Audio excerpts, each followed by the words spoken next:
I'm going to talk about dementia and what it looks like when it's manifested from energetically trapped stress and trauma. So with dementia, when it manifests from energetically trapped trauma and stress, it doesn't necessarily have to be like abuse.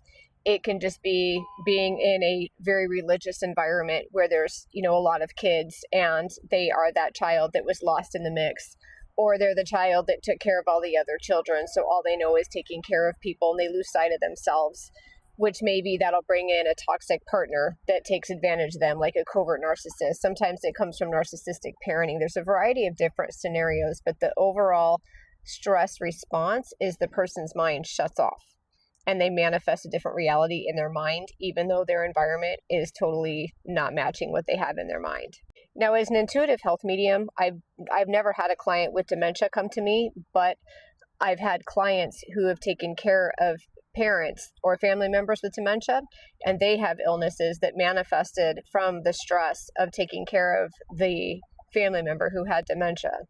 So, for example, a client that I had, her mom had dementia and she was in her final stages, but the father was very abusive in childhood, would beat up my client's brother, kicked my client out when she was like 14, and he was an alcoholic and very violent.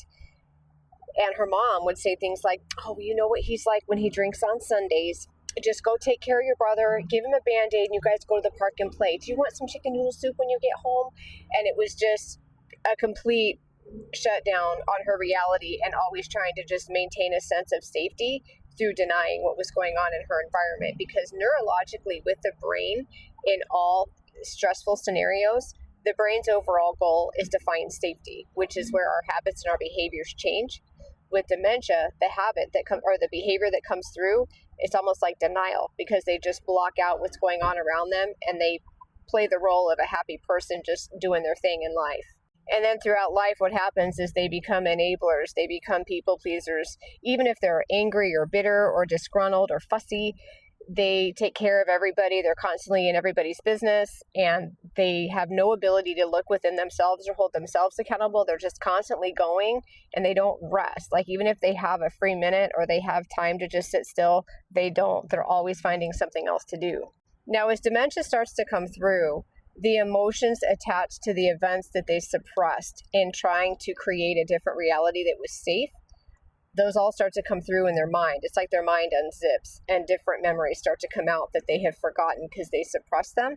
So, for example, with my client, one of the things that she was dealing with that was really hard on her was her mom kept accusing her of stealing.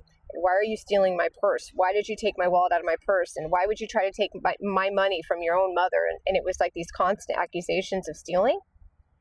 What was happening is she was reliving the memories of her childhood when her mother was stealing from her. And it was right around the time she was like 14 to 17 when she had a job, and her mom was trying to steal her money, and it was her mom who was taking her purse. But again, she suppressed all that because she was in survival patterns. It came through the illness of dementia. So with dementia, one of the analogies that I like to use that helps people is visualize their mind like a library of all the events, all the feelings, all the emotions, everything that they didn't have time to react to, so they suppressed it. See it as if it's like opening up and the books are falling off the shelves. And each book, as they pick it up, they flip through it, it creates a reaction. They throw the book aside, they pick up another book. That's why their emotions are so erratic and they're so unpredictable, because their mind, it's almost like it starts to short circuit as it just fires off different memories and different feelings and emotions. But what makes it so confusing is they're in the now, right? But all those feelings and emotions and events are from 10, 15, 20, 50 years ago.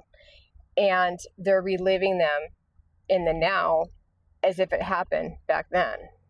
So if you're that person who is helping somebody with dementia, or you know somebody with dementia, give yourself love and patience and grace, because it can be extremely difficult to watch somebody in real time relive and experience feelings and emotions from so long ago.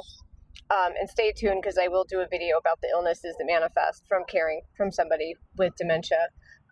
If you'd like to schedule a reading, I'm an intuitive health medium. I've been doing this for 11 years. You can visit my website, defineyourglow.com, or you're welcome to email me at chanel@defineyourglow.com. Thanks for being here.